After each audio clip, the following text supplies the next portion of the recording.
Hey, it's Soman. Hey, Soman, how are you? Good. How about you? Doing well, thanks. Thank you so much for joining me. I really appreciate it. Oh, no problem. Thanks for having me. Of course.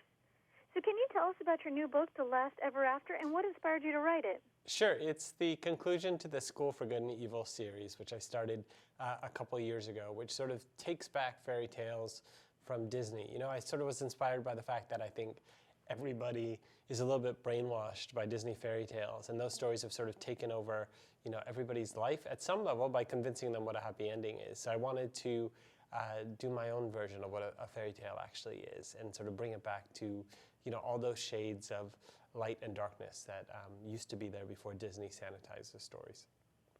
And the New York Times bestselling School for Good and Evil series is beloved by children and teens around the world. Why do you think the trilogy resonates with so many? I think it's because of the fact that, you know, we have this idea in our head of what a fairy tale is supposed to be, and this kind of turns all those things on its head.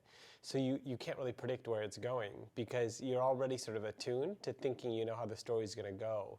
And then this just sort of blows things up along the way. So the first book looks at good and evil, second book looks at boys and girls, and the third at young and old, and what these sort of binary terms tend to mean in Disney stories by sort of subverting them over and over again.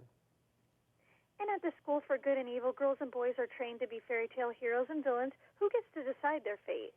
I mean, I think ultimately that's the big question. Is it going to be, you know, the pen that writes all their stories? Is there some higher power at work here? Or is it, you know, they're completely in charge of how their story goes? I mean, these sort of speak to larger questions in our own lives of how much control we have over our own selves. So this is something that comes up again and again in the books.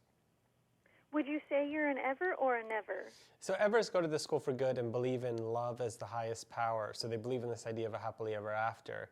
Nevers, you know, believe power is the greatest, you know, thing you can aspire to. So they don't believe love will get you far in life at all. And so this question of, you know, love or power, what are you after? And I think that's how you can sort of divide most of the world. And so we created a test online at schoolforgoodandevil.com. Over 2 million kids have taken it. And you can, you know, actually get your soul score down to the percentage point of whether you're good or evil and see which side you'd be on. I mean, I've taken it 1 million times, and I always end up like 76.4% evil, I think. So I'm definitely, definitely a never. So yeah. Interesting. And you graduated summa cum laude from Harvard and wrote your thesis on why evil women make irresistible fairy tale villains. Can you tell us about that? And what makes evil women such fascinating characters? Sure. So, you know, Disney has had, you know, so many movies, but only a handful of them have had female villains. But those are the ones we remember, you know, like Ursula, Maleficent, Cruella de Vil. These are the characters that we love the most. And it's because they can't rely on brute force and guns and bombs and weapons. They tend to be much more manipulative and you know, sort of sly about their power, and I think that's what we react to. We also react to the fact that, you know, they tend to be quite unmaternal, and there's nothing scarier to a child than a woman who is willing to put a child's safety in danger in order to further her own, you know, selfish interests. So that's like a primal terror for most kids, and it's why it's so successful as a story technique. And you're an acclaimed screenwriter and film director. How would you say the film world differs from the writing world?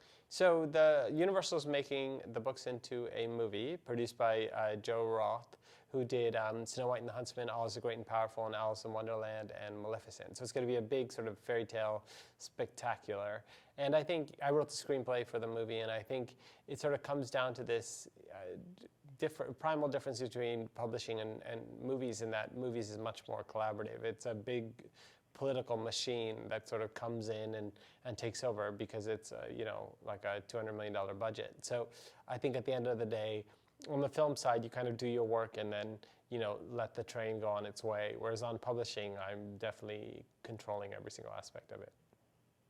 And Universal Pictures bought the film rights to the School for Good and Evil. Can you tell us about that? And when will we see it on the big screen? It'll come out Christmas 2017, and we'll shoot next year. So it's been a great process so far. It's going to be a big, you know, sort of epic fairy tale movie, the most un-Disney movie you can think of. So I'm excited to see it on the big screen.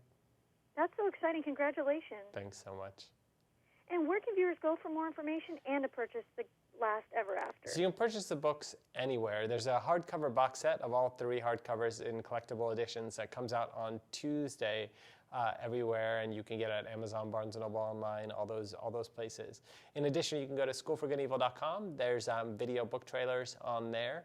Plus, there's the quiz that you can see if you're an Ever or Never, and there's a YouTube channel with a show that comes out once a week called Ever Never TV, and you can access that by going to the website as well.